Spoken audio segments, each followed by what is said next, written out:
किसी गांव में एक गरीब किसान रहता था। वह इतना गरीब था कि उसके पास खेती करने के लिए थोड़ी भी जमीन नहीं थी। वह प्रतिदिन पास के नदी में जाकर मछलियां पकड़कर अपने घर लाता था और मछली को खाकर अपने पूरे परिवार का पेट भरता था। उसके परिवार का पालन पोषण किसी तरह से चल रहा था।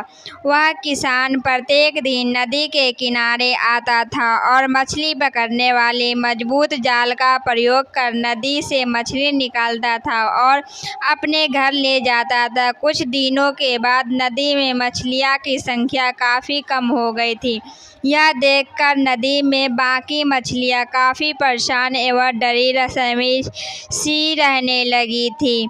एक दिन की बात है, उन मछलियों में से एक मछली ने एक जलपरी को नदी किनारे पत्थर बैठा देखा। वह मछली रोते हुए जलपरी के नजदीक गई। मछली को रोते देखकर जलपरी ने उसे पूछा कि कहो क्या बात है।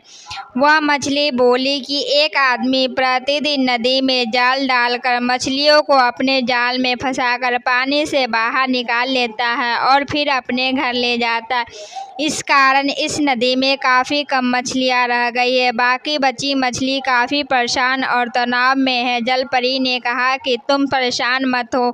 अगले दिन गजकी वह किसान नदी किनारे मछली पकड़ने के लिए आएगा तो मैं उसे बात करूंगा कि वह ऐसा क्यों कर रहा है। अगले दिन जब किसान ने उस नदी मछली पकड़ने के लिए आता है, जलपरी नदी से बाहर आती है और इस किसान को कहती है, तुम रोज रोज यहाँ से मछली पकड़कर घर ले जाते हो, इस कारण की तालाब में मछलियाँ काफ़ी ज़्यादा कम हो गई है। जलपरी ने किसान को कहा कि तुम खेती बाड़ी क्यों नहीं करते हो। किसान ने कहा, काफ़ी गरीब आदमी हूँ, मेरे पास खेती करने के लिए ज़मीन मैं खेती कैसे कर सकता हूँ। मछलियाँ पकड़कर अपने घर ले जाता हूँ, इससे मेरा परिवार का पालन पोषण होता है। मेरे पास इसके अलावा और कोई उपाय नहीं है।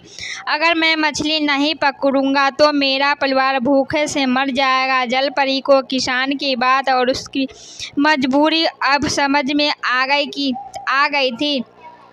जलपरी को लगा कि किसान सही कह रहा है।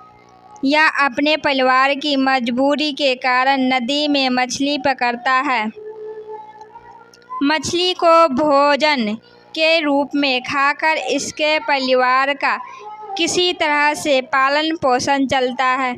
जलपरी को उस किसान से बहुत दया आ गई। इसके बाद जलपरी पानी में गोता लगाती है और कुछ ही देर में अपने हाथ में कीमती मोती लेकर नदी से बाहर आती है। जलपरी किसान को वह मोती हाथों में पकड़कर कहती है कि यह कुछ मोतियां हैं, इसे बाजार में ले जाकर बेच देना और उस पैसे से अपने लिए खेती ज़मीन खरीद कर खेती बाड़ी करना शुरू कर देना। इससे तुम्हारे परिवार का भरण पोषण भी अच्छे से हो जाएगा और बेचारी इन मछलियों को भी प्राण रक्षा हो जाएगी। वह किसान बहुत खुश हो गया। वह मोती लेकर अपने घर चला जाता है। अगर आपको ये कहानी अच्छी लगी हो तो लाइक शेयर सब्सक्राइब ज़रूर कीजिएगा। धन्यवाद दोस्तों।